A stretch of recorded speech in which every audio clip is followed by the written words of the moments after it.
নমস্কার বন্ধুরা, half cup সুজির সাথে হাফ কাপ গুঁড়ো দুধ মিশিয়ে আজ আমি আপনাদের দারুণ মজাদার একটি টিফিন রেসিপি শেয়ার করব। এর জন্য পুরো রেসিপি দেখতে থাকুন, আশা করি আপনাদের খুবই ভালো লাগবে। খেতে পুরো দুর্দান্ত হয়, বাড়িতে একবার বানিয়ে দেখতে পারেন। সাথে চ্যানেলে নতুন বন্ধু হয়ে থাকলে অবশ্যই চ্যানেলটি সাবস্ক্রাইব করে নেওয়ার অনুরোধ থাকলো।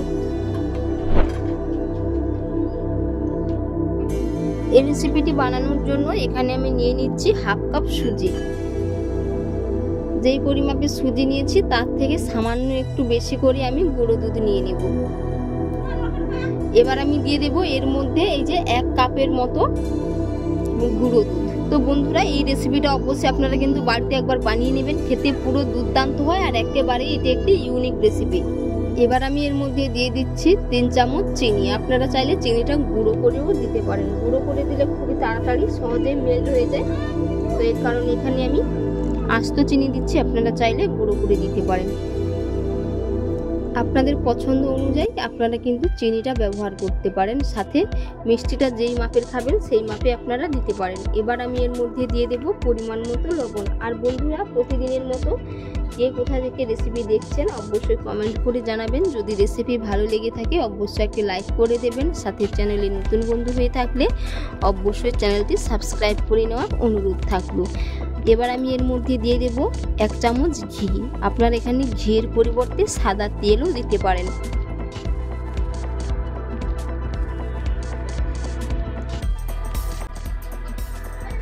এবার আমি খুব ভালো করে এটা ময়াম করে নেব।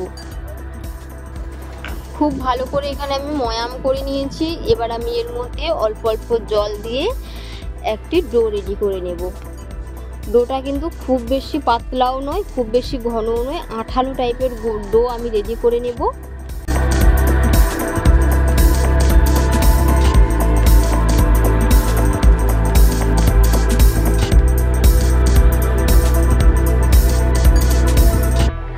এই রকম থিকনেসটা থাকবে।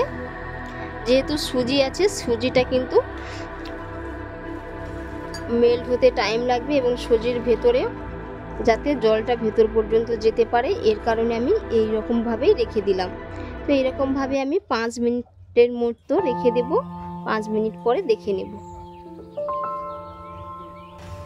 আমি 7 মিনিটের জন্য রেস্টে রেখেছিলাম। এবার আমি দেখে নেব, অনেকটাই কিন্তু শক্ত হয়ে গেছে।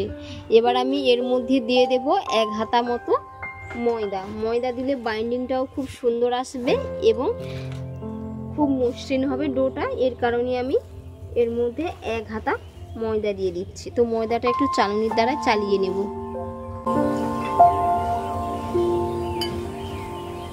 চালিয়ে নিয়েছি খুব ভালো করে। এবার আমি একটি ডো রেডি করে নেব। এই যে খুব সুন্দর করে আমি একটি ডো রেডি করে নিয়েছি। এবার আমি হাতটা ধুয়ে পরিষ্কার করে নেব, দিয়ে হাতের মধ্যে আমি একটু ঘি লাগিয়ে নেব। হাতের মধ্যে একটু অল্প করে ঘি লাগিয়ে নিয়েছি। আর বন্ধুরা, এখানে আমি ময়দা দেওয়ার ফলে ডোটা কিন্তু খুবই স্টিকি এবং দারুণ মসৃণ হয়েছে। এবার আমি ছোট ছোট করে লেচি কেটে নেব। লেচিগুলো আমি খুব বেশি বড় করব না।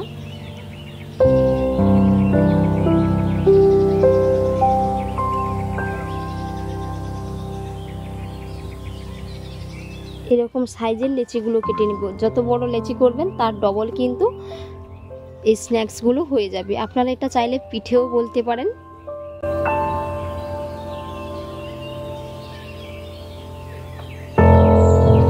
এইরকম সাইজ করে আমি লেচিগুলো কেটে নেব। আর বন্ধুরা, এখানে আমি গুঁড়ো দুধ দিয়েছি। আপনারা চাইলে গুঁড়ো দুধের সাথে ডিমও অ্যাড করতে পারেন। যারা নিরামিষভাবে খেতে পছন্দ করেন তারা কিন্তু ডিম ছাড়া বানিয়ে নিতে পারবেন। খুবই মসৃণভাবে আর একটু হাত দিয়ে আমি এরকম একটু চ্যাপটা করে নিয়েছি। এইরকম করে এক এক করে সমস্তগুলো আমি কিন্তু বানিয়ে নেব। সমস্তগুলো বানিয়ে নিয়েছি। আর কতগুলো হয়েছে, এবার আমি এগুলো কড়াইতে তেল দিয়ে ভেজে নেব।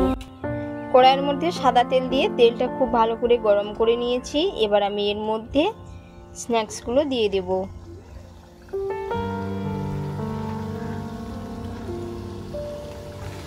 এবার আমি এগুলো এক পিঠ উল্টে নেব। আর বন্ধুরা, এই অবস্থায় কিন্তু আমি চুলার ফ্লেমটাকে লো টু মিডিয়ামে রেখে ভেজে নেব।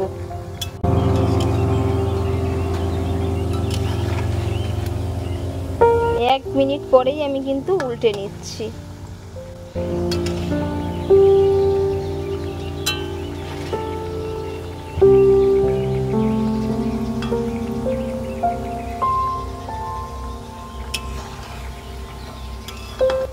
যে আস্তে আস্তে করে ফুলতে শুরু করেছে।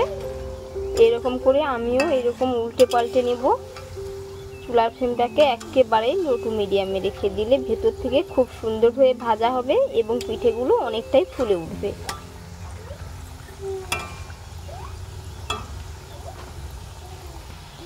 এই যে খুব সুন্দর করে ভেজে নিয়েছে আর অনেকটাই কিন্তু ফুলে উঠেছে। এবার আমি এগুলো তুলে নেব। এর থেকে বেশি কালার করা যাবে না, কালার করলে কিন্তু তেতো লাগবে। বাকিগুলো ঠিক একই রকমভাবে ভেজে নেব। এক এক করে আমি সমস্তগুলো বানিয়ে নিয়েছি আর কত সুন্দর হয়েছে দেখে নিশ্চয়ই বুঝতে পেরেছেন। তো এতক্ষণ পুরো রেসিপি দেখার জন্য আপনাদের অসংখ্য অসংখ্য ধন্যবাদ থাকলো। আপনাদের সাথে নেক্সট অন্য একটি রেসিপিতে দেখা হচ্ছে। আপনারা সকলেই ভালো থাকবেন, সুস্থ থাকবেন আর ধন্যবাদ।